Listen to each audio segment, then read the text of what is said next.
Hi, this is Renee Christensen, author of Training Them Wisely, Discipling Kids, and this is the Training Them Wisely, Discipling Kids podcast. If you haven't already, I hope that you will head over to Amazon and check out my new book. I'm very excited today to get to interview Glenn Ransom. Glenn's been challenging families to get back to the Bible and family devotion since 1984. Having made over 8,000 in-home presentations, God gave Glenn many ideas on how to solve the many challenges and excuses individuals face regarding having effective Bible family devotions in their homes. Glenn and Kathy are blessed with 6 homeschooled kids and 3 grands and live on their family farm in Northeast Tennessee. So thank you so much for coming on, Glenn. I'm very excited that you are here today to talk to us. And I just want to start off. Can you tell us a little bit about your family? Well, Kathy and I are blessed to have, we always joked about having 6 children. We have 6 children, 5 of which are adults, and 1 left at home that is 15, 4 girls and 2 boys. So you've got most of them out of the house, 1 left at home. Yes. And you homeschool your kids? Yes, we initially thought we would go from K to 6, but as things progressed, we saw the benefits to keep going. And Kathy gets the credit there. She's pulled the weight of the load on homeschooling all 6. Yes, I definitely pull the weight of the load in our family. My husband pulls the weight of the load of bringing the money in, so that helps. So one of the ways that you can disciple kids is by having a good work ethic, and by doing that, by being a servant leader. So what does being a servant leader look like to you? Well, it was funny when you posed this question to me, because I had to think back. It was probably in the late 80s or early 90s. The organization I was working with, we were tasked with writing a new mission statement. And that mission statement was heavily influenced by our director of training, Joe Martin. And basically what we came up with was, I am a service-minded leader. And then we had definitions out from each of those key words: service, minded, and leader. And it was funny because we were doing this a long time before it became so popular and so many buzzwords. For us, service means I have a servant's heart. I was reading in my daily devotional time, I think it's around Luke chapter 20, 22, around in there, where Jesus was talking to the disciples about, they were arguing about who's going to be first and where they're going to rank and where they're going to sit. And he was saying the opposite about serving and just having that servant's heart. But to me, a servant's heart is somebody who does not care who gets the credit, but wants to see things accomplished or happen to impact lives, to help transform people. That would be my simple answer. Yes. So that they're they're caring about other people. They're doing that from love, having that servant's heart, like Jesus had a servant's heart and was so willing to serve for us. So you said it has 3 words for service. What does that one look like? That one, our phrase is, I have a servant's heart. And service is just trying to make sure that everybody in the process is winning. We, for 40 some years, basically I trained entrepreneurs in sales and leadership and management. And we believed heavily in Stephen Covey's principle of negotiate, win-win. You've got to make sure everybody in the circle is winning, because if anybody's losing, it might work for a little while, but eventually it's not. And so from Zig Ziglar, I was heavily influenced to think about helping other people get what they wanted or get what they needed first.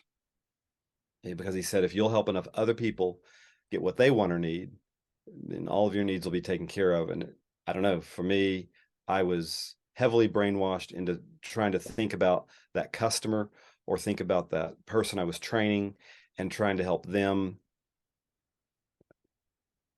recognize what God had given them, capitalize on it, and use it to the fullest potential. Yes. And I can see how that would work really well as a parent child relationship, because even though we are the parents and we know more as a parent, you are serving your child all the time. And it's something that we need to be willing to do and want to do, because we need to, because it needs to be done in love. We need to recognize their value as a little person running around. But really and truly, as a mom, that's what I spend my day doing, is serving my kids. And I love to be able to serve them. Um, and I think that I really think it just, yeah, it comes back to that heart attitude that we have as we're serving others. Because as a mom, I could choose to be resentful and think that I need my time, my, you know what I mean, and put myself first. Or I can choose to see their little faces every day and be like, oh my goodness, it's Christmas morning. Every day I get to see your faces and I get to spend time with you. And God gave you to me as this blessing, and I get to serve you. So I can have a different attitude, because just depending, because with 7 kids, just making lunch can take a while. Honestly, even if you have sandwiches, by the time that you make that, and I could choose to have a good attitude with it and do it in joy, or I can choose to serve and be miserable. I'm going to be serving anyway as a mom, but it's, it's that heart attitude as I'm serving that I actually want to serve them, and that I realize that it's a joy to be able to. Well, one thought that crossed my mind just now, I've been in over 8,000 homes, eyeball to eyeball, with a lot of parents and grandparents. And the Bible says that children are a blessing. But there's a lot of people that I've run into, there's a lot of people I've interacted with that view children as a burden. Yes.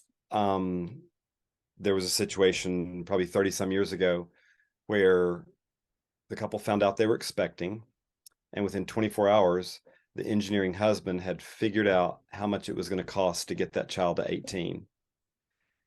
And it was a sad situation, but I know a lot of people are like, well, I don't want to have any kids. Some people cannot have children. They would love to, but, or they want one or two, and that's fine. But like for us right now, because I'd been in all those homes and I'd seen, it was like having the opportunity to sit down in a class we called Life 101 and seeing the answers to the test before we had to take it. Because you saw people in all seasons of life. You saw them 90 years old to being born, and you saw death and life and marriage and divorce. And you saw so much sowing and reaping. And honestly, Kathy and I never dreamed we'd have 6 children. It was honestly kind of a joke. We thought we'd have, 2 or 3, maybe 4. That was us. But if you focus on the cost, if you focus on the pain, if you focus on the demands, then my instincts and experience suggest that you're going to probably have fewer children. But if I looked at it the other way around and I thought, okay, this one in my family has no children. This one in my family has 3. This one has adopted 1. This one has 2 that both sadly were taken very early in life. And I've also been taught a principle that maybe it's another Stephen Covey in 7 Habits of Highly Effective People, that book principle, but begin with the end in mind. And right now, my dad is 88 and in very good health and very sound mentally. And my mom just turned 85. And we've been going down the dementia road for the last 2 years. And we've got caregivers here 9 to 5 to help us and to help dad 6 days a week. But my mother's sisters, who are all older, there were 5 girls. Some of them literally have no one. Like there's no child. There's nobody there to help. Some have, 1 or 2 helping, but I don't know, beginning with the end in mind, that principle. And this is going to sound selfish, but I'm just being transparent. if somebody's really thinking it through and they're selfish and they're thinking all the way through life, if you have 3 or 4 or 5 or 6 or 7 or 8 or 10 children, um, depending on how you've trained them, and that's where the hook is, and whether or not you've done everything in your power to help,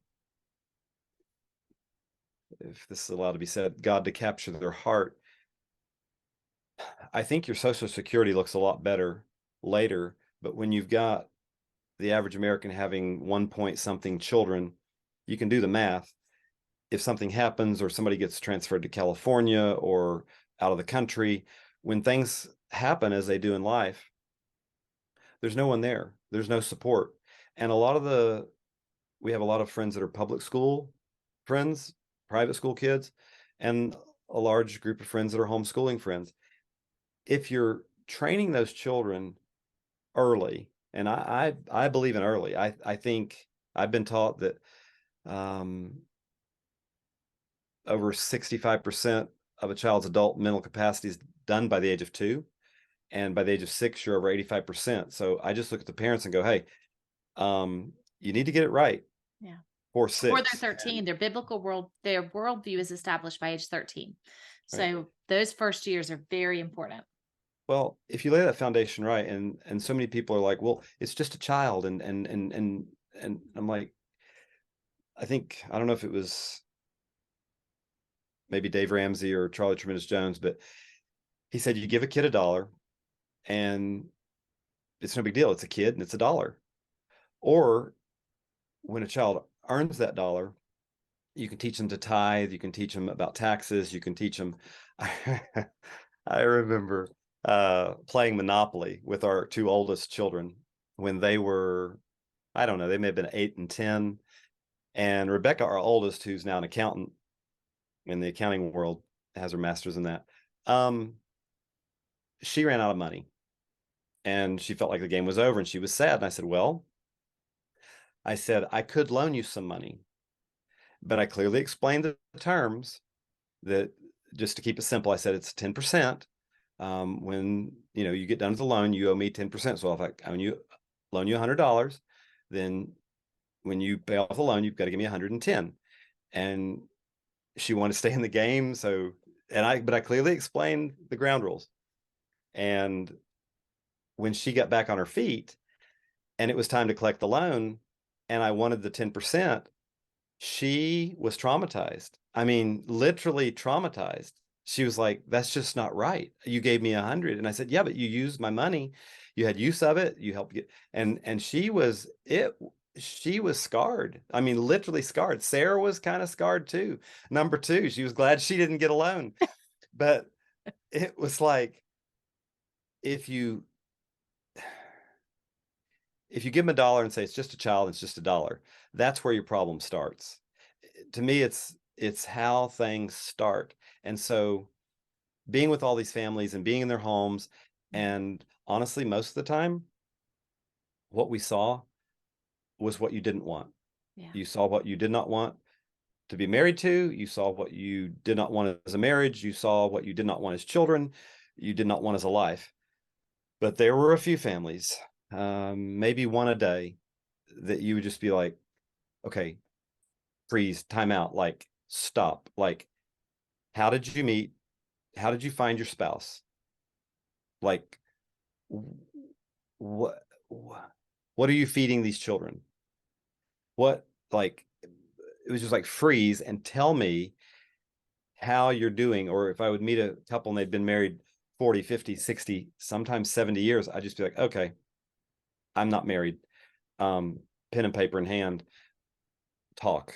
Like, what's the key? And I don't know, I feel extremely blessed to have had that opportunity we called it picking so many people's brains, but picking their minds for what worked. And the kind ones would also describe what didn't work, maybe where it just all hit the fan.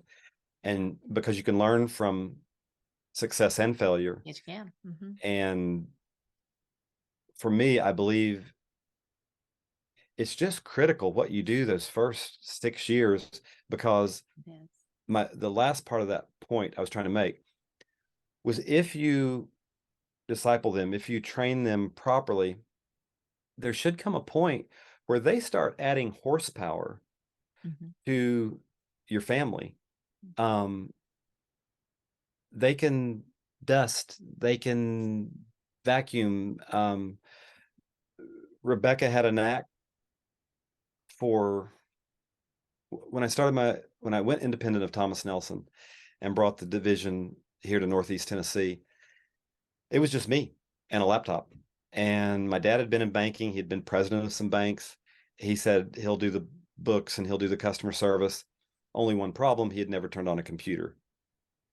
And so I brought a tutor in from the high school to teach my dad. That was 2001, 2002, to teach him. And she literally started with, Mr. Ransom, here's the on button. And I thought, Rebecca at 12 is sitting on the edge, perched like a little bird, absorbing everything. And then I brought a specialized tutor in on QuickBooks Pro. And again, Dad was trying to write down everything on 3x5 cards and struggling to remember what was next. And Rebecca was just absorbing it. So at the age of, by the time she was 14, she was running the books of our business. Wow. She was honestly doing more work than 3 adults used to in the office. And it was like a game to her. It was like a challenge. She got to where, and working in the office with me, she'll tell you, it can get warm. It can get hot, because when there's a job to do or we've got something to do, it's all hands on deck. Let's get it done. And by the age of 14, she was running the books of our business. An accounting firm in Colorado tried to hire her away from me at 16. I'm like, go train your own. But we had a college visit, and she went through lots of business classes for a couple of days, and she was in an accounting class, and they were talking about QuickBooks Pro, and they were like sophomores and juniors, and Rebecca was still in high school, and she was perplexed because the sophomores and juniors didn't know the answers. But Rebecca was like, and the teacher was like, yes. And Rebecca knew the answer, and they were just like, what is going on? I don't know. I think the more we can give them practical, applicable skills and training, That's do they truly mess? valuable. I mean, those are Yeah, valuable skills. My daughter, Kara, she's 14, and she is actually doing my social media for me. I've got 2 sure. new products that are coming out, and she and Rebecca really helped with some of the design parts of that, actually. And just, yeah, it's amazing to see. And when you talk about the end, looking towards the end. So for me, when I had a 20-year-old who was leaving the house and had a baby at the same time, I had a newborn. Yes. And talk about, I mean, I know that that's not the end of life, but for me, it was just yesterday that she's now 25, that my 20-year-old was a baby. And it really, for the last 2 babies because she was an adult whenever the one above him was born as well. So really those last 2, but especially when she was actually moving out and I had a baby, it made a difference realizing that yes, parenting is a marathon, but it also is so quick. And I mean, there was a very big difference in the moments that I treasured with my last 2. It felt, not that I didn't treasure it with the other ones. I mean, I enjoyed it, Right. but I was much more aware You had a different of, perspective. I had a very different perspective. I told my husband, it's almost like, not that I was a grandparent, but I mean, more of that kind of perspective of, Right. I don't know, because you just realize how quickly it goes. And it just made me very much so realize too how important discipleship was. It really Well, woke me up to it. I've always thought it was important. I've always discipled my kids, but seeing that there's a kind of an end date of where they're moving out, it just made it even more important to me that they're discipled. So yes. I encourage the parents. I'm like, don't blink, like literally don't blink, because you'll blink. And I think, well, I probably shouldn't go there, but as smart devices developed, and then I watch more and more a smart device, a tablet, a cell phone, or whatever being handed to an infant. Mhm. Well, that goes to your servant's heart. Whenever I'm you're just doing like, something like that and you're not spending the time with your child instead, that has something to do with having a servant's heart towards your child. well, I get it.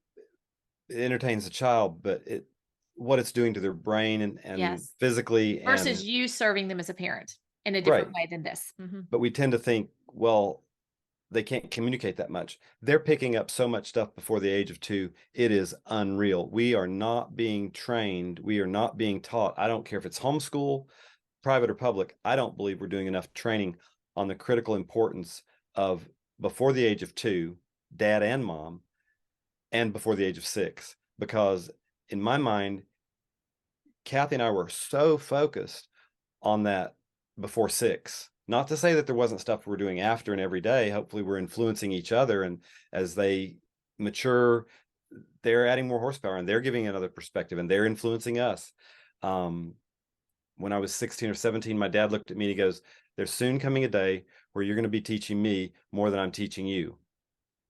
And I'm thinking, like that in my mind, that just wasn't going to happen. I couldn't imagine a day where I would be given dad advice. Like, I'm very blessed with my parents and very thankful for them. Um, and I know I'm very, very blessed to have had them as my parents. But I just believe that I'm around a large number of people that really focus on those first formative years. And when you do that right, it gets easier and easier and easier. If you don't get it right, and there are going to be some listeners that say, okay, I'm in that category, I didn't get it right. There's still hope. God can transform any of our lives at any point. But if you don't win the battle before the age of 6, um, more times than not, I've seen an extremely challenging It is more situations challenging, and develop. stats show that it's more challenging. Like, I'm very thankful that God is not a God of stats and he can have those outliers. But yes, it is Absolutely. such a critical age, such a critical age. So, service minded. Tell us Okay. about being Our service minded. our sentence for minded is I think and solve challenges. Um, an emphasis on using this 6 inches that God's given us between our ears and solving challenges.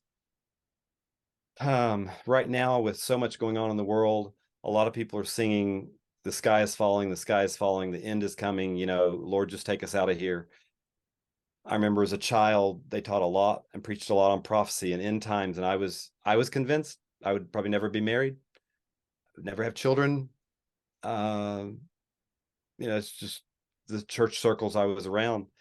Um, and then 2 or 3 days ago, I read a quote from Paul Harvey. I want to see if I can find it real quick. He said, "In times like these, it helps to recall that there have always been times like these." And I'm like, exactly. But bad news sells, and the media, whether positive or negative media, is wanting to sensationalize and hold our attention and have news 24/7. And I'm like, there's always been problems. I mean, in what was 1890s, we were going to lose all the whales and lose whale blubber, and the oil was going to go dark because we didn't have oil for our lamps. There's every 5, 10 years, there's something else, a virus, something. And I don't know. Right now, I'm being challenged a lot to think, okay, God is on the throne. He Mhm. is in control. Yes. He's not surprised by anything. The verse that stares at me on a pillar in my office is Philippians 4, 6, and 7. The American Standard Version says, "In nothing be anxious." And as near as I can tell, every time I've looked up nothing, nothing means nothing. I Nothing. mean, it's a pretty simple definition. "In nothing be anxious, but in everything by prayer and supplication." And here's the key: with thanksgiving, Yes. let your requests be made known to God. Yes. And as I hit challenges, as we all do, and I mean, they can come pretty fast and furious. Um, am I thankful? Yes. And many times we had a situation during the creation of the Bible and stories where there was a deadline at noon the next day, and we were nowhere near it. Mm-hmm. And in my quiet time early that morning, I was on my knees, and I'm like, Lord, we have done everything that we can humanly possibly do, and we're not going to make it. I mean, and I know a lot of people and I have a lot of connections, but it wasn't going to happen. And still to this day, I cannot tell you how that deadline was met, but it was met by noon and the project stayed on task. Because if we missed that deadline, then we wouldn't have the books in hand in the time which we had to have them. And I just, we'll save it till the end, but that'll bring us to the verse that's currently the most on my mind.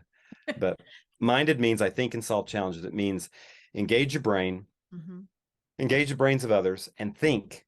It's amazing. I trained college age students for 36 years in one of the hardest programs, according to most people in the world, that exist on the planet. They went door to door showing books and Bibles to families. And they worked 75 and 80, 85 hours a week in 6 days. And Sundays we got together for church and reports, turning in stuff. So, I mean, there were plenty of times where they were working 90 and 100 hours. And when they would hit challenges, which was frequent, we'd be like, okay, first thing, think. Like, think. Give me 3 solutions. I used to tell the students, you can bring me any problem, you can bring me any challenge, but you must bring me 3 solutions. And I remember a girl, we won't name her, I love her to death, but she comes to me and she's like, okay, Glenn, I've got this challenge. And she said, whatever you do, she said, when I get done explaining it, you cannot do this to me. And I just kind of grinned, and because I knew what I was going to do. And she explains it, and it's really complex. And at the end, I just kind of grinned, and she's like, no. And I'm like, Held up 3 fingers. and she's like, well, I could do this, or I could do this, or I could do this. And I said, now, if you give me 3 just dumb ones, I'm going to be like, 3 more. 3 more. And because God gave me that challenge, God gave you that challenge, God gave the listener that is listening today that challenge, because with his help, you may not be able to handle it. It may be past your pay grade. It may be past your load limit, but it's not if you go to him. And many, many times I was talking to a widow lady that is here in our neighborhood that we love dearly, and she's a prayer warrior. And she's got a lot on her plate. Her family's trying to get her to move back to be closer to them. Mm-hmm. And lost that train of thought.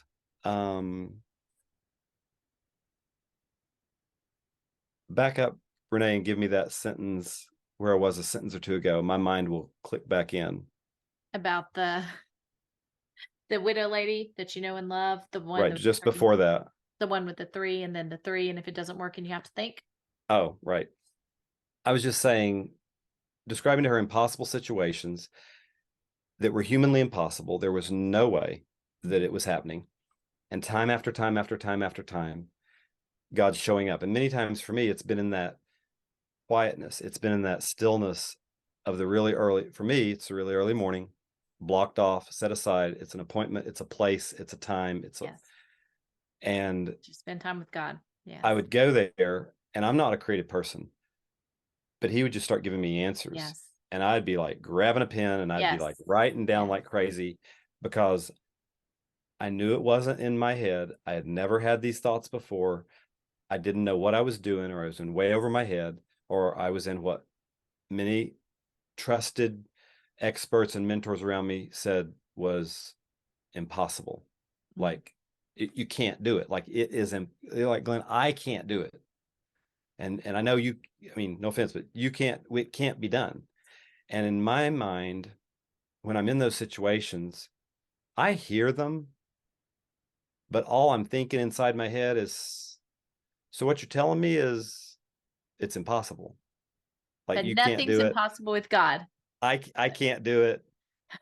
And so that only leaves one option, and that only leaves one person that can get the credit. But the second part is Yes. minded, I think, and solve challenges. We were challenging them, training them, mentoring them to think, Yes. to think, and then to look at everything as a challenge.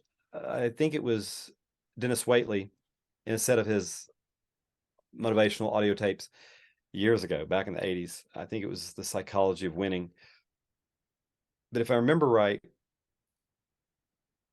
I think it's in the Chinese language, the symbol for opportunity and the symbol for crisis or trouble, it's the same symbol. It's the same Yes. picture. I remember reading And that. it Mhm. and it means something like opportunity riding a dangerous wind.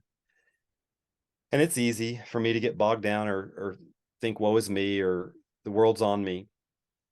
And when I'm thinking and when I choose to be anxious, it's my choice to be anxious. It's my choice to listen to the enemy, or it's my choice to listen to God and go recall verses and quote them over and over again until I run off the negative thoughts of the enemy that are trying to control this 6 inches of critical space. Um, Yeah, I think that's great. And just to, we want to train our kids to be able to think. That's something that, whenever I teach them, I can teach them math facts, I can teach them. But that's the one thing I want to make sure that they know how to do is think. And I want them to be able to back up their beliefs with scripture. I want them to be able to find those beliefs with scripture. And when you said about the anxiety and Thanksgiving, I've been through Paul's letters now 4 times in a row because I've taught them, then I went through and did a podcast on them. Then I taught them to another group of ladies. And now I'm teaching Colossians again. So 4 times in a row, I've been through them. And the one thing that really kept sticking out to me is his anxiety and Thanksgiving comparison. And that's actually, I'm about to write something about that. Just basically like a journal where we're writing things that we're thankful for each day. Pretty much that with some of the verses that I've seen, because it's a repetitive thing that Paul does point it out. And it really does make a difference. I've had my kids when they've been stressed or anxious. First of all, whenever you're stressed or anxious, it's actually pride because you're not choosing to be humble and rely on God. And so just thanking amen. God instead, so that you can then think more clearly. You can Mhm. solve the problems that you need to solve. You can turn to who you need to turn to for those problems. And I want my kids to see me having to turn to God for solutions. I want them to see me having to follow what his word is. And so that's been something that I've actually been very much so has been on my heart. And I read a book by Israel Wayne. Don't remember the name of it, but it's about stop pitching a fit, stressed out, stop stressed out, angry parenting. And so ever since I've read that book, I'm like, okay, soon as I get stressed at all, no, we're going to stop. And then because of what I've been reading in Paul's letters, make sure that I'm thankful. But right there is a challenge that you're solving and thinking through it as you're. So my kids have been watching me do that. So Well, being a leader, you lead by example. As a parent, you're definitely leading. And whether you like it or not, your kids will be following your example. So the way that we're leading as parents is so important. So talk to us about servant leadership. okay. If I'm allowed, I want to go back because there's two other ideas that hit me that I Yes. think will really, that can be transformational with all your listeners. And you mentioned it a minute ago. When the kids are facing a challenge, I had a sales manager, and he basically said students would come to him, they would ask a question, he would give them the answer, and they'd go off and do it, and it'd work. But in that situation, what were you doing with that intern? What were you doing with that student? Or in this case, what we're talking about, discipling your children. What are you doing with your children? When they come to us, and a lot of times you know the answer. There's a lot of times though you don't know the answer. You don't know what's right. You don't know what's best. And a lot of parents won't admit that they don't know. Um, but when they're asking a question and you're popping off an answer, and they're asking a question, you're popping off an answer, they're not having to think. They're not having to exercise their gray matter. And who are they developing confidence in? They're developing confidence in the answer giver. Yes. And so when you don't just, I know this, the fast thing is just give an answer And then here's what you do. Here's what you do. Here's how you solve that. Okay. And if you're raising children, you're on track. Keep it up. But if you're wanting to raise adults, I remember my first summer being in a house and they said, oh, no, no, no, no, no, no. Our goal is not to raise children. And I'm like, hmm. And they're like, we're raising adults. And I was like, oh my, that would change everything. Mm-hmm. But from working with all the students, with my children, sure, I've given them many answers and I've failed and I've stumbled many times. And there's many things that Kathy and I didn't do right. However, there are many times where I would be like, well, what do you think? Or, well, what would you do? Let's say you're not 12. Let's say you're 32 or you're 40 and you have a 12-year-old child and they have this, what would you tell them? And what I'm trying to do is get them to think and then to develop confidence and also encourage them by my example and by my words. Like, have you asked God for help? Like, have you prayed? Like, what does the Bible have to say about this? And again, by no means have I done that all the time or been perfect. No, many times I've been frustrated or I've been tired or I've been upset and the training goes out the, what I know to do, I don't do. And I just think for the parent or grandparent that's listening, sure, but there's a side of us that, we want to be the answer person. We want to, have all the answers. And that's setting a bad precedent in motion that's not going to work out well later in life. They need to see us humbled. They need to see us stumped. They need to see us reaching out for wise counsel. They need to see us begging God for answers. They do. Sorry. Okay. So now I agree. And they need to make sure that they can find the answers with apologetics. That's what I do for my children. I ask them the questions. Yes, I have answers that I can give them, but I want to know them because I want it to be their faith. I want it to be their understanding. I want them to know where to find things in the scripture for themselves because I'm not always going to be here. Yes, my daughter still calls me every day, multiple times a day, honestly, asking me questions, but it's because we have that relationship. But she is off on her own now. There's plenty of times that she needs to find the answer on her own. And I want my kids to be able to find the answers for themselves. Thank you so much for joining us today. And if you haven't already, I hope that you will subscribe to this podcast, leave a rating, leave a review. And if you want to get in touch with me, you can visit my website, trainingthemwisely.com. You can find extra resources and information there. And I have a link if you want to ever have me come speak. And also you can follow me on social media. Training Them Wisely is where you'll find me on Instagram and Facebook. So I have tips that I share each